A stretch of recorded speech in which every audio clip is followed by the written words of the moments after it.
We will begin our risotto recipe by preparing the butternut squash. It will be diced into small pieces.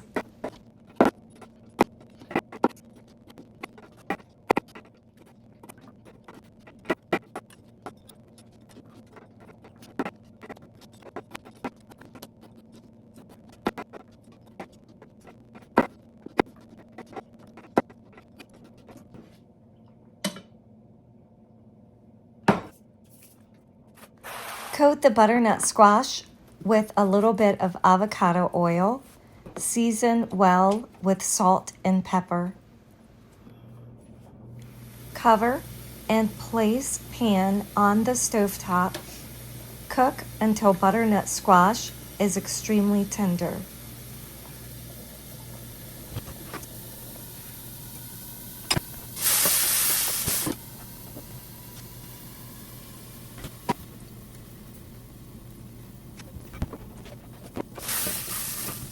Steps for the risotto are pretty simple, but I am not using the quality rice for risotto because it has no fiber content in it whatsoever.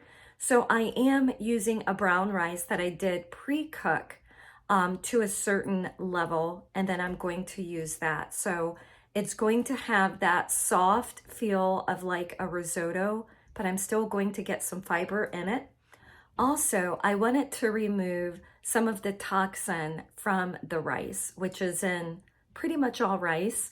So by cooking it ahead of time in water that surpasses the level that you typically use the ratio, rice to water, just inundating it with water and allowing all of those toxins to cook out into the water and then pouring the water off of the rice.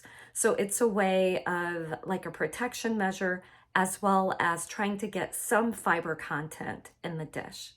So we're over here at the stove. Let's take a look at the large saucepan that I'm using. So we're going to start with a tablespoon of vegan butter. And we're also going to heat it with 1 tablespoon of olive oil.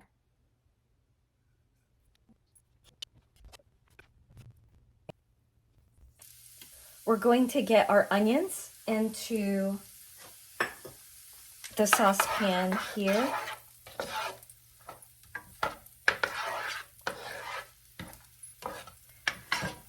We're going to allow the onions to cook down for about 2 to 3 minutes. We want our onions to be translucent.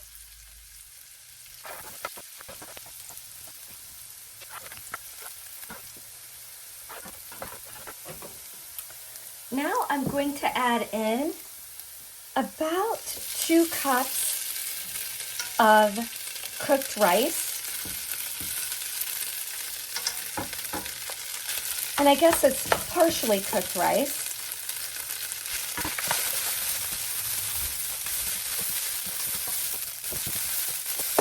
I'm then going to add a 1/2 cup of cooking wine, white wine. Once the rice starts feeling a little bit sticky,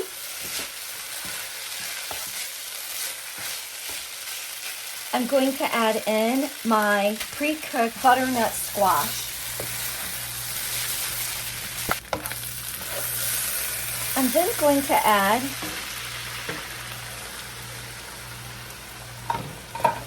¾ cup vegetable broth.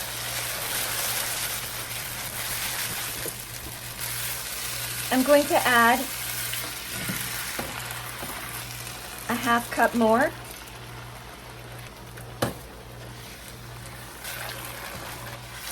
Continue to stir.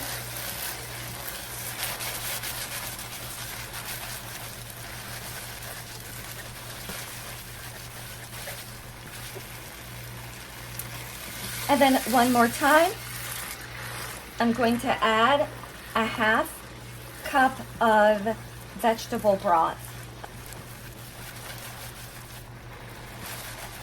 Now I'm going to add in my 1/2 cup of dried cranberries. I'm also going to add in my 1/4 cup of grated Parmesan cheese. Now it's when you should have a little bite.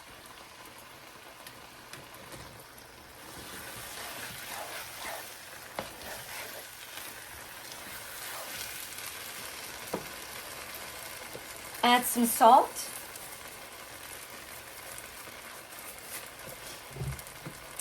And pepper.